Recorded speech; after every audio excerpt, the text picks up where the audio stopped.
Assalamu alaikum. My name is Khushba Kasmi and I am from Matter Rehab. I am working as a Chief Operational Officer in Matter Rehab.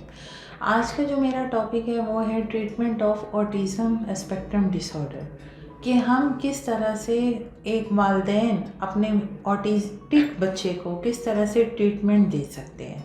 हमेशा यही बात हुई है कि consultation के through और medication के थ्रू ही एक ऑटिस्टिक बच्चे को ट्रीटमेंट दिया जा सकता है, लेकिन हमारे यहाँ बहुत सारे वालिदैन इस किस्म के भी हैं कि वो अपने ऑटिस्टिक बच्चों को बहुत ज़्यादा बड़े किसी मुआलिज को और किसी भी माहिर नफ्सियात को नहीं दिखा सकते। तो इस तरह से कौन सा ऐसा तरीका है कि वो अपने बच्चों को ट्रीट कर सके।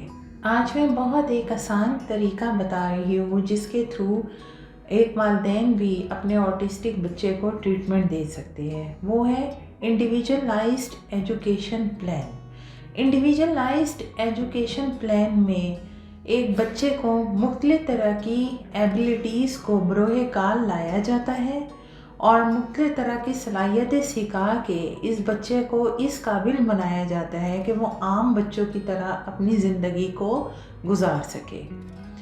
इसमें सबसे पहले ये देखा जा सकता है कि बच्चे की राइटिंग को किस तरह से इम्प्रूव कर सकते हैं, उसके मसल्स को किस तरह से सही रेगुलेट कर सकते हैं। तो ये सारी चीज़ें इस इंडिविजुअलाइज्ड एजुकेशन प्लान में डिस्कस होगी। राइटिंग स्किल्स को इम्प्रूव करने के लिए हमें सबसे पहले ट्रेसिंग बुक्स चाहिए होती हैं और नोट बुक्स चाहिए होती हैं, जिसमें हम एक बच्चे को A to Z जो है वो ट्रेस करवाए, ताकि उसके मसल्स जो है, फाइन मोटर स्किल्स जो है और मसल्स जो है वो उनकी मूवमेंट है तो वो इम्प्रूव हो सके। मसल्स की मूवमेंट किस तरह से इम्प्रूव होगी कि जिस तरह से A to Z उसको बार बार ट्रेसिंग करवाई जाए। ऐसे ऑटिस्टिक बच्चे को जिसको नहीं लिखना आता, अगर उसे डॉट्स पे बार बार प्रैक्टिस करवाई जाए, एक तो उसको लिखना आ जाएगा, दूसरा उसके फाइन मोटर स्किल्स भी इम्प्रूव हो गए। इससे मसल्स मूवमेंट में भी अच्छा इजाफा होगा, वो अपने मसल्स में बहुत ज़्यादा इम्प्रूवमेंट को महसूस करेगा। इसके अलावा ग्रॉस मोटर स्किल्स होती हैं कि किस तरह से एक ऑटिस्टिक बच्चे के ग्रॉस मोटर स्किल्स को इम्प्रूव किया जा सकता है। ग्रॉस मोटर स्किल्स में हमेशा क्लाइंबिंग, वॉकिंग, रनिंग, साइकिलिंग ये चीज़ें आती हैं जिसमें आपके बड़े मसल्स इस्तेमाल हो रहे होते हैं। तो वालिदैन को चाहिए कि बच्चे को साइकिलिंग करवाए या बच्चे को किसी ग्राउंड ले जाए जहाँ पे वो रस्सी को आराम से फलांग सके या रस्सी के ऊपर चढ़ सके या किसी भी तरह का झूला जिससे वो उतर सके। तो इस तरह से उसके मसल्स में इम्प्रूवमेंट आएगी।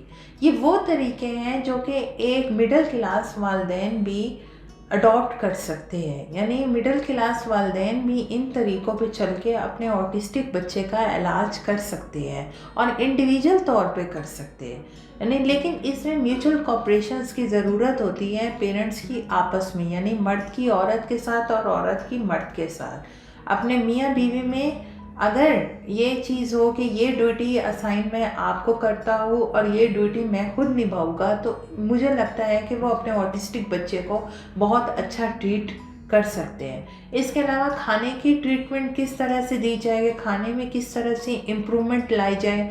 तो ऑटिस्टिक बच्चे का जो एक पैटर्न होता है उसमें स्टबर्ननेस होती है, यानी उसमें एक कॉन्टीन्यूसली वो एक काम को किए चले जाता है। तो अगर उसे पॉजिटिव तरीके से इलाज भी दिया जाए तो ये उसकी जो बीमारी है ऑटिज़म जो है वो उसका ट्रीटमेंट प्लान के थ्रू बहुत ज़्यादा मैनेज किया जा सकता है।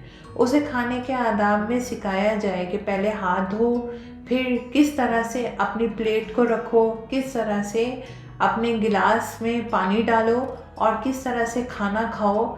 तो अगर उसे बार बार एक मुस्बत पहलू की प्रैक्टिस करवाई जाए तो मुझे लगता है कि वो इस पहलू पर अमल दरामद ज़रूर होगा और वो इस पहलू को ज़रूर सीखेगा।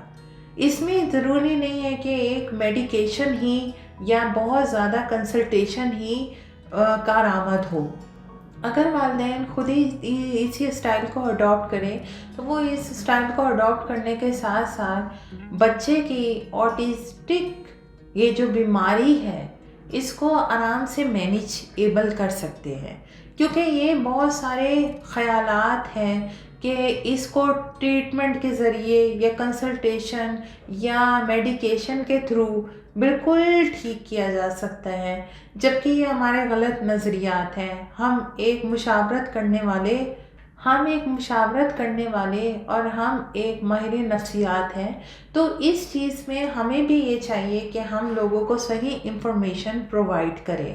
اس میں یہی بات ہے کہ اگر کسی کا بھی بچہ انٹیلیجنس ڈیفیشٹ کا شکار ہے، یعنی کہ اس کے اندر کسی بھی طرح کا مینٹل چیلنج ہے، تو اس بچے کو مینیجیبل تو اس کے ڈس آرڈر کو بنایا جا سکتا ہے، لیکن کسی بھی طرح سے وہ ٹوٹل 100% ٹریٹیبل نہیں ہوتا۔ اس چیز کو والدین بھی مد نظر رکھیں، اور اگر کسی بھی طرح کی کنسلٹیشن چاہیے ہو یا کسی بھی طرح کی مشاورت چاہیے ہو تو میرا نمبر نیچے درج ہے، آپ لوگ مجھ سے رابطہ کر سکتے ہیں۔ آپ لوگوں کو میری ویڈیو پسند آئی ہوگی۔ اپنا خیال کیجیے گا۔ اللہ حافظ۔